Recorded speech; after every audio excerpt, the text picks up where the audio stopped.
આમ આદમી પાર્ટી દ્વારા કલેક્ટરને મુખ્યમંત્રીને સંબોધી અપાયેલ આવેદનપત્રમાં જણાવ્યું હતું, પીએમજેવાય યોજના અંતર્ગત કામ કરતી હોસ્પિટલો દ્વારા મા કાર્ડમાંથી તો પૈસા લેવાય છે, પરંતુ ઘણી બધી હોસ્પિટલ દ્વારા દર્દી પાસેથી ઉપરથી કેશ પણ લેવામાં આવે છે. આની સંપૂર્ણ તપાસ કરી હોસ્પિટલ અને ડોક્ટરોને કડક સજા થવી જોઈએ. ઘણી બધી હોસ્પિટલનું પીએમજેવાય કાર્ડનું પેમેન્ટ રેગ્યુલર આવે છે. ઘણી બધી હોસ્પિટલનું પેમેન્ટ ઘણા લાંબા સમય સુધી આવતું નથી. આવું કેમ થાય છે તેની તપાસ થવી જોઈએ. સરકારી હોસ્પિટલમાંથી ઇલાજ મફત કરવામાં આવે તો કાર્ડમાં શા માટે ઓપરેશન કરવામાં આવે છે? ગુજરાતમાં પીએમઆઈવાય કાર્ડ હેઠળ હોય ઓપરેશન કે ઇલાજ થતો હોય તે બધું થવું જોઈએ. સંપૂર્ણ તપાસ કરી કડક સજા થવી જોઈએ. ગુજરાતની 6.5 કરોડ જનતાને મફત ઇલાજ મળી શકે તે માટે દરેક સરકારી હોસ્પિટલમાં સાધન, પૂરતા પ્રમાણમાં ડોક્ટર, દરેક તાલુકા વાઇઝ સંપૂર્ણ સુવિધાવાળી 200 બેડની હોસ્પિટલ બનાવવી જોઈએ. દરેક બીમારીનો મફત ઇલાજ થવો જોઈએ.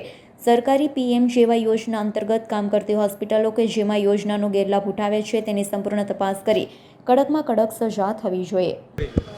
મારું નામ રજનીકાંત વાઘાણી, સુરત લોકસભા પ્રમુખ આમ આદમી પાર્ટી સુરત.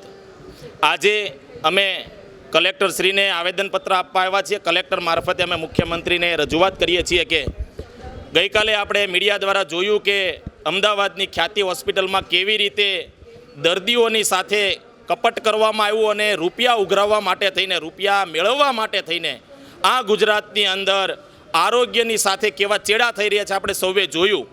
ત્યારે ખ્યાતિ હોસ્પિટલમાં જે 2 વ્યક્તિઓના મૃત્યુ થયા છે, બીજા વ્યક્તિઓ સિરિયસ છે, તો એ તમામ વ્યક્તિઓના આરોગ્ય સાથે જેમણે પણ છળ કપટ કર્યું છે અને પૈસા પડાવ્યા છે એવા હોસ્પિટલના સંચાલકો, ટ્રસ્ટીઓ, ડૉક્ટરો અને તમામ દોષિતો વિરુદ્ધ દાખલારૂપ કાર્યવાહી કરવામાં આવે.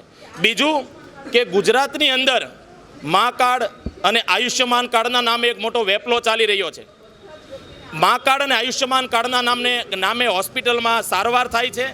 જે દર્દીઓની સારવાર થાય છે એમની પાસેથી રોકડા રૂપિયા ઉઘરાવવામાં આવે છે. હોસ્પિટલ અલગથી પૈસા માગે છે. એટલે કે દર્દીઓ પાસેથી પૈસા ઉઘરાવે છે, સરકાર પાસેથી પણ પૈસા ઉઘરાવવામાં આવે છે. જ્યારે બીજી બાજુ એવી કેટલી હોસ્પિટલો છે કે જેમને મહિનાઓ સુધી મા કાર્ડ અને પીએમજે કાર્ડમાં ઓપરેશન થયા હોય એમના રૂપિયા મળતા નથી. જો એ હોસ્પિટલો ભાજપના નેતાઓને કમલમ કાર્યાલય હપ્તાઓ પહોંચાડે તો એમને મા કાર્ડ અને પીએમજે કાર્ડની અંદર જે ઓપરેશન થયા હોય એના પૈસા મળે છે.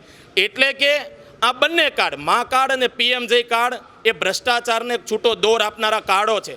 આમને રદ કરવામાં આવે, આ કાર્ડ હટાવવામાં આવે અને દિલ્હીમાં જે રીતે અમે આરોગ્યની સુવિધાઓ આપી રહ્યા છીએ એવી રીતે ગુજરાતના તમામ તાલુકા દીઠ 200 બેડની સારામાં સારી અદ્યતન સુવિધાઓવાળી હોસ્પિટલનું નિર્માણ કરવામાં આવે અને કોઈ પણ કાર્ડ વગર કોઈ પણ વર્ગના વ્યક્તિને, ચાહે ગરીબ હોય, અમીર હોય, તમામ વ્યક્તિઓને સારામાં સારી સુવિધા મળી રહે એ માટેની આરોગ્યની સુવિધાઓ સુનિશ્ચિત કરવામાં આવે એ માંગ સાથે આજે અમે કલેક્ટર મારફતે મુખ્યમંત્રીને આવેદનપત્ર આપીએ છીએ.